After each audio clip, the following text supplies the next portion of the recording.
Hi friends. இந்த வீடியோவில் நம்ம என்ன பார்க்க போகிறோம்னா ரியாக்ட் ஜேஎஸ் அப்படின்னா என்னன்னு பார்க்க போகிறோம். ஆக்சுவலாக ரியாக்ட் ஜேஎஸ்னால் என்னென்னா ஒரு வெப்சைட் கிரியேட் பண்ணுறது தான் யூஸ் பண்ணுவோம். இப்போ உங்கள் எல்லாருக்குமே ஒரு சின்ன கொஸ்டின் இருக்கும். ரியாக்ட் ஜேஎஸ் வந்து நம்ம எதுக்கு யூஸ் பண்ணுறோம், அதை HTML CSS ஜாவா ஸ்கிரிப்டே இருக்கு அப்படின்னு வந்து உங்களுக்கு வந்து தோணும். ஸோ நார்மலாக HTML CSS Java script use பண்ணும்போது நீங்கள் வந்து ஏதோ ஒரு ஃபங்க்ஷனாலிட்டி வந்து ரைட் பண்ணுறீங்க. ஃபார் எக்ஸாம்பிள் வந்து ஒரு பட்டனை கிளிக் பண்ணும்போது நெக்ஸ்ட் பேஜ் மூவ் ஆகட்டும், இல்லை ஒரு பட்டனை கிளிக் பண்ணும்போது ஒரு ஃபார்மை வந்து சப்மிட் பண்ணுறதுக்கு வந்து ஒரு ஃபங்க்ஷன் வந்து ரைட் பண்ணுறீங்க. எழுதும்போது நிறையா கோட்ஸ் வந்து எழுதுவீங்க. ஸோ அதை சிம்பிளிஃபை பண்ணுறதுக்காண்டி தான் ரியாக்ட் ஜேஎஸ் வந்து யூஸ் பண்ணுறோம். இந்த ரியாக்ட் ஜேஎஸில் வந்து நம்பர் ஆஃப் லைப்ரரி ஃபைல்ஸ் இருக்குது.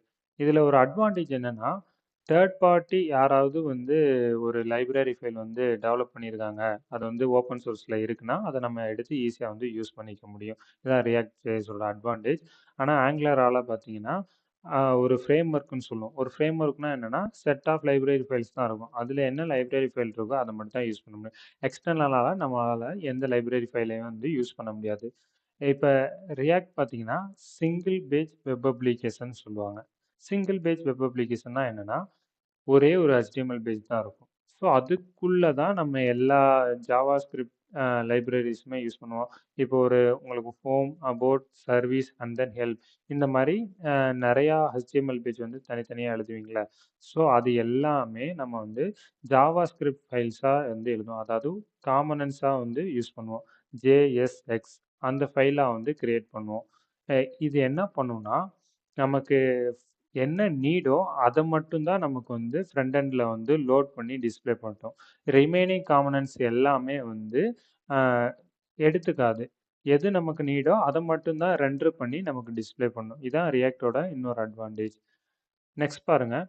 இந்த ரியாக்ட் ஜேஎஸை வந்து யார் வந்து டெவலப் பண்ணாங்கன்னு பார்த்தீங்கன்னா ஃபேஸ்புக் தான்.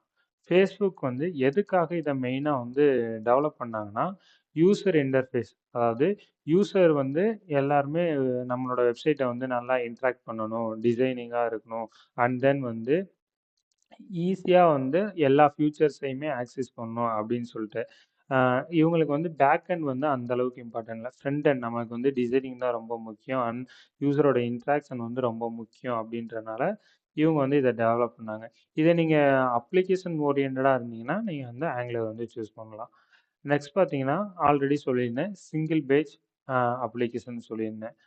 நெக்ஸ்ட் பாருங்கள் ரீயூசபிள் யூஏ காம்பனன்ட்ஸ். அதாவது இப்போ நீங்கள் ஹோம் பேஜ்னு ஒரு காம்பனன்ட்ஸ் கிரியேட் பண்ணுறீங்க. அதுக்குள்ள நெஸ்டட் காம்பனன்ட் வந்து ஹெட்டர், மிடில் அண்ட் ஃபூட்டர்னு 3 காம்பனன்ட்ஸ் வந்து கிரியேட் பண்ணுறீங்க. இப்போ அபவுட் பேஜுக்கும் எனக்கு ஹெட்டர் வேணும், ஃபூட்ரு வேணும், சர்வீசஸ் பேஜுக்கும் ஹெட்டர் வேணும், ஃபூட்ரு வேணும் அப்படின்னா நான் என்ன பண்ணலான்னா ஹெட்டருக்கு ஆல்ரெடி ஒரு ஹோமுக்கு வந்து ஆல்ரெடி ஹெட்டர் அண்ட் ஃபூட்டர்னு சொல்லிட்டு 2 காம்பனன்ட்ஸ் வந்து கிரியேட் பண்ணி வச்சுருந்தேன்னா அதே காம்பனன்ட்ஸை எனக்கு ரிமைனிங் உள்ள ஹோம், சர்வீஸ் அண்ட் ரிக்வஸ்ட் இந்த எல்லா பேஜஸ்க்குமே அந்த காம்பனன்ட்ஸை வந்து நான் யூஸ் பண்ணிக்குவேன். ரீயூசபிள், திரும்ப ஒவ்வொன்றுக்கும் தனித்தனியாக வந்து நான் கோட் எழுதணும்னு அவசியம் இல்லை. அதே எடுத்து ரிட்டர்ன் யூஸ் பண்ணிக்கலாம். நெக்ஸ்ட் பாருங்க அட்வான்டேஜ். ரியாக்டை வந்து லேர்ன் பண்ணுறது ரொம்பவே ஈஸியாக அண்டர்ஸ்டாண்ட் ஆகும். நெக்ஸ்ட் பார்த்தீங்கன்னா காம்பனன்ட் பேஸ்னால் நம்ம எழுதுகிற எல்லா எலமெண்ட்ஸையுமே காம்பனண்ட்டாக பிரிச்சுடுவோம். அதாவது JXX ஃபைலில் வந்து நம்ம எழுதுவோம். நெக்ஸ்ட் பார்த்தீங்கன்னா விர்ச்சுவல் டாம். நம்மளோட HTMLோட எலமெண்ட்ஸ் இருக்குல்ல, அது எல்லாமே நம்ம ஈஸியாக வந்து விர்ச்சுவலாக வந்து செப்பரேட் பண்ணி அதை சேஞ்ச் பண்ணுறதா இருக்கட்டும், அதோட ஸ்டைலிங்கை சேஞ்ச் பண்ணுறதா இருக்கும், அதோட ஆட்ரிபியூட்டை சேஞ்ச் பண்ணுறதா இருக்கட்டும், எல்லாமே ஈஸியாக வந்து ரொம்ப ஃபாஸ்ட்டாக வந்து நம்மளால் பண்ண முடியும். நெக்ஸ்ட் பார்த்தீங்கன்னா நமக்கு ரொம்பவே ஃபாஸ்ட்டாக இருக்கும். எதனாலனா நம்ம எந்த காம்பனன்ட் வந்து நீடோ அதை மட்டும்தான் ரெண்டர் பண்ணும். அதனால் நம்மளோட பேஜ் வந்து ரொம்பவே ஃபாஸ்ட்டாக வந்து லோட் ஆகும். நெக்ஸ்ட் பார்த்தீங்கன்னா ஒன் வே டேட்டா பைண்டிங்னா ஒன்றும் இல்லை.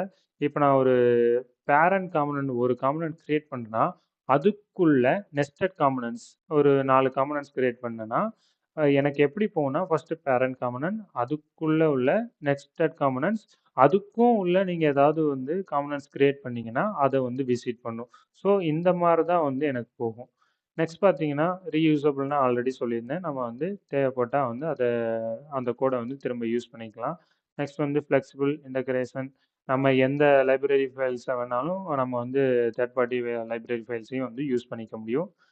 நெக்ஸ்ட் பார்த்தீங்கன்னா mobile development with react native. React ஜேஸ்ன்றது வந்து நம்ம வெப் அப்ளிகேஷன் கிரியேட் பண்ணுறதுக்காண்டி யூஸ் பண்ணுவோம். ரியாக்ட் நேட்டிவ்னா என்னன்னா ஆண்ட்ராய்டு அப்ளிகேஷன் கிரியேட் பண்ணுறதுக்கு வந்து ரியாக்ட் நேட்டிவ் வந்து யூஸ் பண்ணலாம். இதனால என்ன அட்வான்டேஜ்னா நம்ம ரியாக்ட் ஜேஎஸ்ல வந்து என்னென்ன கான்செப்ட் யூஸ் பண்ணோமோ அதே தான் ரியாக்ட் நேட்டிவ்லையும் வந்து யூஸ் பண்ணோம். ஒரு சில ஸ்லைட் டிஃப்ரென்ஸ் தான் இருக்கும். ஓகே, நெக்ஸ்ட் பார்த்தீங்கன்னா யூஸ் கேஸ் எங்கெங்கெல்லாம் யூஸ் பண்ணுவோம். இப்போ பார்த்தீங்கன்னா ரியல் டைம் அப்ளிகேஷன் பார்த்தீங்கன்னா ஃபேஸ்புக், இன்ஸ்டாகிராம் இதிலலாம் வந்து யூஸ் பண்ணியிருக்காங்க. நீங்கள் ஒரு டேஷ்போர்ட் கிரியேட் பண்ணீங்க, டேட்டா விர்ச்சுவலைசேஷன் இந்த மாதிரி ரியல் டைம் டேட்டாஸை வந்து அப்பப்போ அப்டேட் பண்ணி யூஸ் பண்ணணும் அப்படின்னு சொல்லி நினச்சிங்கன்னா நீங்கள் வந்து இந்த ரியாக்ட் ஜேஎஸ் வந்து யூஸ் பண்ணலாம். அண்ட் தென் இ-காமர்ஸ் வெப்சைட்டில் யூஸ் பண்ணலாம்.